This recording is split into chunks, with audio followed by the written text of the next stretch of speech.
Alors, quand un peuple a décidé de ne pas se battre pour ses droits, quand un peuple a décidé que le mépris dont il est victime depuis la nuit des temps est normal, quand un peuple se comporte comme une femme qu'on est en train de violer et qui, à force, trouve normal de subir ce qu'elle subit à contre-cœur, mais elle trouve qu'elle a mérité le mépris, la chosification et la barbarie dont elle est actuellement la victime.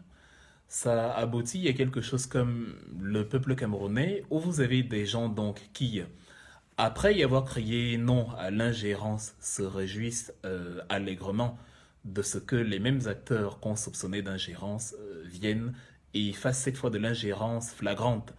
Certains vont parler du syndrome de Stockholm, d'autres évoquent un Français justement très connu, un écrivain du XVIIe siècle, Étienne de la Boétie, qui parlait de la servitude volontaire. Il disait entre autres comment concevoir qu'un peuple concède volontairement à sa propre servitude, qu'un peuple voilà accepte volontairement de son plein gré de se faire marcher dessus.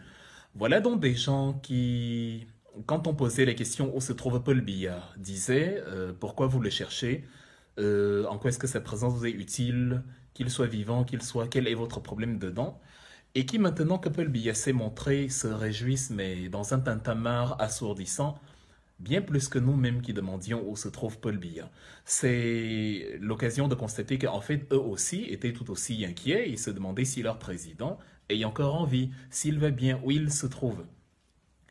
Le paradoxe, c'est que lorsqu'on a posé cette question légitime, ils étaient en train de nous railler et de nous le reprocher. On ne comprend donc pas l'aigresse de tous ces gens-là qu'on voit se trémousser et se dandiner un peu comme des électrons autour d'un noyau atomique. C'est assez inexplicable.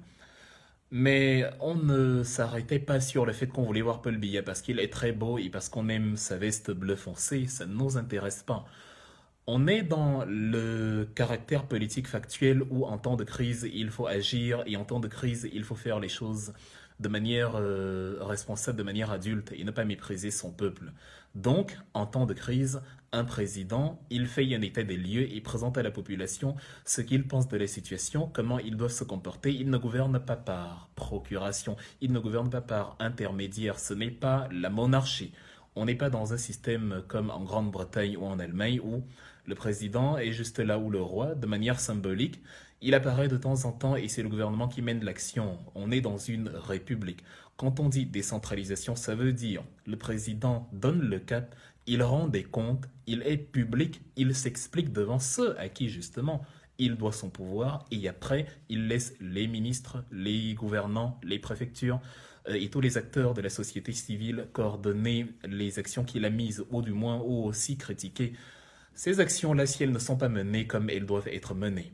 Le Camerounais aujourd'hui se comporte malheureusement comme dans une monarchie où il a beau dire que c'est une république, il a beau dire c'est un état de droit, de surcroît, il a beau dire qu'il a voté, qu'il a élu quelqu'un, mais c'est le même qui accepte que la personne qu'il a élue ne se montre pas à lui ou que la personne qu'il a élue se montre à lui dans un intervalle mais totalement méprisant de 4 secondes et qui plus est face à un intermédiaire étranger. Donc vous avez des Camerounais qui, parce qu'on leur avait présenté quelques beignets et quelques billets de banque, étaient allés à l'ambassade de France réclamer l'indépendance, la sortie de l'ingérence, on était très heureux, on a cru, on a crié au panafricanisme 2.0. Mais ce sont ces gens-là qui, aujourd'hui, sont incapables de se poser la question pourquoi est-ce que c'est devant un ambassade français que Paul Biya s'exprime, alors que la crise du Covid-19 est en train de massacrer les Camerounais, et alors que pour M. Christophe Guilot, ambassadeur de France, de France au Cameroun, Emmanuel Macron, lui, il s'est exprimé. C'est-à-dire que quand Christophe Guilot rentre à la maison chez lui, il allume la télé, il a l'occasion d'écouter son président. Il a écouté Emmanuel Macron plus de 3 fois déjà, 4 fois. Ça c'est pour les cas solennels. Et maintenant, en aparté ou dans des extraits qui apparaissent à la télé de temps en temps, on entend Macron s'exprimer. Il donne même des interviews à des journaux et à des médias en ligne. Et parfois c'est diffusé des extraits sur la chaîne nationale. Mais Christophe Guilot arrive au Cameroun et est traité en président dans un contexte où il serait impensable pour des Français d'avoir actuellement un ambassadeur camerounais qui passe sur la télévision nationale à TF1. Ces mêmes gens qui ont créé l'ingérence au Cameroun seront dont très nombreux se retrouvent très nombreux à la télévision et écouter Christophe Guillo comme s'il s'agissait de leur président. Donc c'est Christophe Guillo qui rend compte aux Camerounais de ce qu'est la crise, de ce qu'est le contexte du Covid-19 au Cameroun, et c'est lui qui explique les relations franco-camerounaises. Un apport de gel hydroalcoolique dont le premier ministre Joseph Dione Ngouté a d'ailleurs été très reconnaissant, sans honte aucune. Emmanuel Macron, justement, par l'intermédiaire de son ambassadeur, dont la France a fait un don puissant de gel hydroalcoolique pour le Cameroun, dans un contexte où les Camerounais ont refusé l'aide d'autres Camerounais, prétextant que ces Camerounais-là, justement, rassemblaient des fonds pour acheter des armes. Il est là le paradoxe nègre. Je refuse que mon frère, le noir, le nègre, l'africain, le camerounais m'aide, mais j'accepte que le blanc, le caucasien, le gaulois, le colon, l'esclavagiste, celui qui m'a mis en servitude pendant 4 siècles, c'est lui qui devient mon ami, c'est lui qui m'aide, et je le remercie même solennellement par la voix du Premier ministre, pendant que la voix du ministre de l'Intérieur était en train d'interdire des dons que d'autres Camerounais faisaient pour des Camerounais. On vous demande d'agir et de ne plus critiquer. Et lorsque vous critiquez, lorsque vous voulez y apporter un apport matériel, permettez-moi la tautologie, on vous empêche et on soupçonne la collecte que vous avez faite et l'engagement qui a été le vôtre d'être au service d'une déstabilisation dans un état de droit plutôt que la présomption d'innocence. On vous fait une présomption de culpabilité. Voilà donc le paradoxe nègre. Voilà la France qui est en pénurie de gel hydroalcoolique, en pénurie de masques, qui est obligée, malgré son haut niveau de développement bien supérieur au nôtre, évidemment, il n'y a pas photo, mais qui se retrouvent à nous faire des dons, alors que justement, les Camerounais qui sont en train d'accepter ces dons-là étaient en train de dire que non, la France doit s'occuper des Français, la France doit s'auto-gérer là-bas. De toute façon, le Cameroun n'a pas beaucoup de camps, et alors qu'ils ont refusé justement les dons de leurs propres compatriotes. Ça amène à penser que il y a des gens qui, et ils sont très nombreux, préféreraient voir Christophe Guillo à la tête de la République du Cameroun, plutôt qu'un autre Camerounais pour des questions tribales, pour des questions ethniques, pour des questions de clan. La question n'est pas, ne soyez pas hors du sujet, ne soyez pas... enfin, on sait que les Camerounais ont été habitués, ont été éduqués à briller dans la distraction, mais ne tombez pas dedans parce que le discours n'est pas de savoir si Paul Biya est vivant ou pas. Parce que le fait qu'il soit vivant ne développe pas le Cameroun outre mesure. Découvrir maintenant que finalement il est en vie soulève d'ailleurs bien d'autres questions. Où étiez-vous, monsieur, pendant que les Camerounais se mouraient? Où étiez-vous et où êtes-vous d'ailleurs encore? Comment un peuple peut-il se contenter d'une apparition aussi sporadique et aussi infantilisante? C'est de l'arrogance monarchique, c'est du mépris impérial. Je ne suis pas là depuis 36 jours, ça fait justement un peu plus de 36 ans, 36 plus 2, qu'il brille par son absence à la tête de la magistrature suprême. Et 36 jours plus tard, quand je réapparais, c'est pour un intervalle de temps aussi bref. Je ne dis rien, je redisparais. Dans la nature, on ne sait pas quand est-ce que je réapparaîtrai, mais je suis le président d'un pays, d'un État, d'une république, et pas d'un empire ou que sais-je encore. Ce n'est pas Néron, ce n'est pas Caligula, ce n'est pas Claude Ptolémée, ce n'est pas l'empereur de Rome, ce n'est pas l'impératrice Cléopâtre, ce n'est pas Makeda d'Éthiopie. Voilà le paradoxe nègre donc qui fait que les Camerounais vont s'asseoir en masse à la télévision pour écouter un Français leur parler du Cameroun comme si il n'avait pas de président, nous amène à nous interroger si ce peuple est encore dans ce qu'on peut appeler la normalité, ou si ce peuple a besoin, comme le professeur Bouin-Babon le dit toujours, d'une assistance psychiatrique de fond. Parce qu'à ce niveau, à une telle échelle de perception des choses, on peut se dire que non, c'est un pays malade, c'est tout à fait un pays malade. L'ambassadeur du Cameroun ne sera jamais admis à TF1, il n'a rien à faire là-bas, les Français ne l'écouteraient pas, ça n'intéresse personne. Les Français d'abord en temps de crise, c'est ça, la République d'abord. Au Cameroun, en revanche, c'est l'événement du jour, c'est le highlight du week-end. Et d'ailleurs, ceux qui prônaient le panafricanisme de Paul Biya, ceux qui prônaient l'émancipation, l'indépendance, seront les premiers qui vont utiliser cette émission avec un émissaire français pour narguer justement les oppositions et ceux qui étaient en train de se demander où se trouve Paul Biya. Voilà donc les enjeux alors qu'on est en temps de crise. Voilà ce qui préoccupe les gens. Voilà l'état anormal et totalement malade dans lequel on se trouve. Et c'est comme ça qu'on a donc éduqué la population avec la boisson, avec la religion, avec l'infantilisation. On les a éduqués justement à être présents et être focalisés sur le trivial, sur l'absurde, sur ce qui le méprise à être focalisé sur l'attaque d'une autre victime plutôt que de s'attaquer au bourreau, à celui qui les met tous en assujettissement. Le panafricanisme n'est pas la haine de l'Europe, ça c'est clair. Personne ne demande de nous vivons par exemple dans des pays occidentaux. Mais le panafricanisme, c'est une logique de rééquilibre des relations, de rééquilibre et d'instauration de partenariats. Et en ce sens, Paul Biya n'est pas un panafricain, pas du tout. Le panafricanisme, ce n'est pas quand on dit « je suis le meilleur élève de la France ». Le panafricanisme, ce n'est pas de se dire, en 2013, le 6 décembre, de se retrouver à Paris, autour de François Hollande, et de déclarer la guerre à Boko Haram, qui est sur le terrain en Afrique à 6000 km. Les gens ont l'habitude de nous dire, vous parlez sur Facebook, vous parlez sur votre clavier, qu'est-ce que vous faites sur le terrain? Ce sont les mêmes gens qui vous disent pourquoi Biya a besoin d'être sur le terrain pour être efficace. Vous voyez donc qu'il y a une incohérence dedans, une absurdité de raisonnement qui ne dit pas son nom. Si Paul Biya est en mesure d'agir en signant des décrets, en parlant, je ne sais pas, en écrivant des tweets sur Facebook, et ça a un impact sur les agissements de ses compatriotes, sachez que la règle s'applique universellement. Nous aussi, donc, à travers nos vidéos, à travers nos sorties, à travers nos Facebook, nos claviers, ou alors notre combat depuis l'Occident, nous arrivons à influencer justement les agissements de nos compatriotes sur le terrain. Nous posons donc la question aujourd'hui, où est le panafricanisme de celui dont vous avez brandi justement la bravoure et le caractère indépendantiste? Vous avez mis Paul Biya sur le même piédestal que Ruben Oumniobé, que les Français détestaient tellement qu'ils ont assassiné à travers Abdoulaye Sarr en 1958. Vous avez mis sur la même ligne que Félix Moumié, qui a été assassiné par Bechtel le 3 novembre 60. Vous l'avez mis sur la même ligne que Amadou Ahidjo, qui a été assassiné, Ernest Wangé, qui a été assassiné par Amadou Ahidjo le 15 janvier 71. Vous avez donc mis celui-là, qui est un grand ami des Français, comme Eyadema, le président du Togo, Gnassingbé, Bey, le père de l'autre, sur la même ligne, quelqu'un qui est aujourd'hui un grand ami, justement, et qui reçoit des ambassadeurs en temps de crise, sans avoir reçu le Premier ministre, sans avoir reçu le ministre de la Santé, qui sont les responsables en chef sur le terrain. Voilà donc votre panafricanisme à vous. Et vous êtes très content, ce peuple malade, ce peuple colonisé, ce peuple moutonisé. Quand on parle du mouton de Panurge, quand on parle du raisonnement et du comportement de chèvre, vous prenez ça pour une insulte. Non, on reste en France. C'est un Français, François Rabelais, qui justement au XVIe siècle a écrit dans un livre l'histoire du mouton de Panurge. Un mouton que Panurge avait justement jeté par-dessus bord parce que le marchand d'Andeno se moquait de lui parce qu'il était très mal vêtu. Pour se venger, il a jeté le mouton qu'il venait d'acheter et d'autres moutons l'ont suivi sans réfléchir. Vous faites exactement la même chose. Allez revoir l'histoire de Panurge, c'est dans le quart livre qui met en scène Pantagruel. Bref, c'est la littérature française. Puisque vous êtes devenu français, allez-y donc.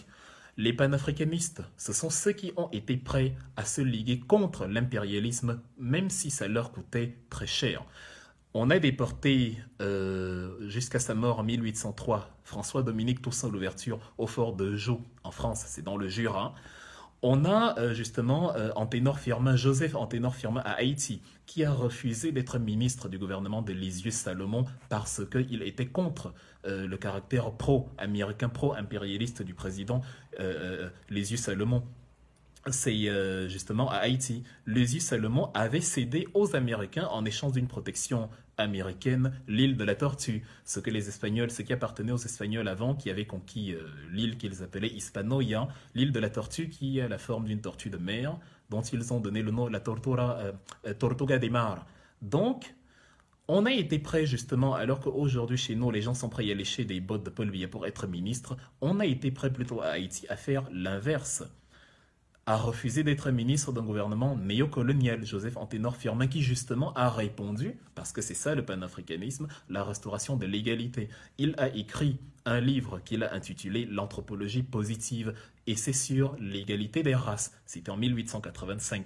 C'était la réponse justement à ce que monsieur Arthur de Gobineau, un Français et un diplomate français, par ailleurs ambassadeur de Suède, avait écrit dans une logique mais totalement raciste, 3 décennies plus tôt, en 1853, le livre, et c'est sur l'inégalité entre les races, où dans ce livre, il dit d'ailleurs que parmi les sous-espèces de notre race, parmi les sous-variétés de notre espèce, il y a la race noire et la race jaune.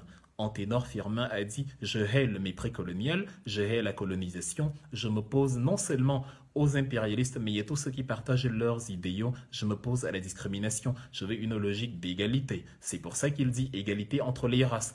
Le panafricanisme, c'est celui-là. Je traite l'autre de la même façon que moi. Je ne me dis pas, les Camerounais me demandent, je m'en fous, mais le blanc, comme je suis le meilleur élève de la France du français, là je sors de mon terrier, je sors comme un termite, je sors comme une chenille, parce que le temps est propice, parce qu'un blanc, un français, Emmanuel Macron, a voulu me voir, et voilà.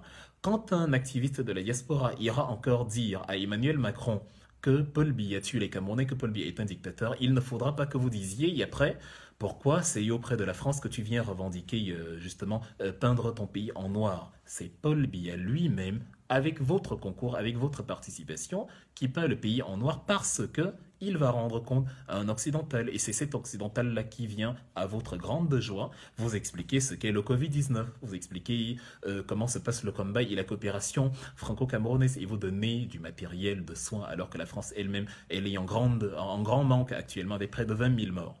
Donc, comparez donc ce panafricanisme-là à celui de nos grandes figures, votre panafricanisme de Paul Biya, où après y avoir retiré Bolloré de la gestion du port alors qu'il y avait un consortium asiatique, on a reconduit justement Bolloré, qui est justement l'un des principaux acteurs du pillage des ressources au Cameroun, ainsi que la PIHP et tous les organismes qui ne payent pas leurs impôts depuis la nuit des temps, avec le concours de vos panafricanistes institutionnels et artificiels. Marcus Garvey avait compris que l'indépendance économique de l'Africain, de l'homme noir, parce que pour lui c'était ça l'idéologie, l'indépendance de l'Africain, de l'homme noir, était le point focal de son indépendance. Ce n'était pas l'assistanat. C'est pour ça que, en 1912, après que les Occidentaux ont, à travers la White Star Line, justement, conçu le Titanic, le plus grand navire du monde à l'époque, qui d'ailleurs va chambrer la même année parce que c'était mal conçu, le 14 avril 1912, Marcus Garvey a mis sur pied la Black Star Line dans la foulée, qui justement desservait, qui permettait justement aux Africains de se connecter entre eux dans la région des Antilles et ailleurs. C'était ça la vision, c'était ça, il fallait sortir de l'assistanat. C'est pour ça que justement, en dehors d'être un orateur père et un grand homme d'affaires et un grand panafricaniste, il était aussi un homme d'affaires parce que l'économie est importante, parce que l'indépendance est importante. Et c'est parce que Kwame Nkrumah l'avait compris qu'il avait justement par ailleurs baptisé l'équipe nationale du Ghana les Black Stars. Parce que voilà, les Black Stars, les étoiles noires, parce que justement, c'était dans la foulée de ce que Marcus Garvey faisait en disant on veut l'indépendance, on veut l'unité africaine, on veut l'unité du peuple noir. La devise de Marcus Garvey, One people, one aim, one destiny. Justement, un peuple, un but, une destinée, parce que il savait que l'impérialiste ne fait pas de distinguo entre les différents pays que nous appelons État ou je ne sais pas quoi.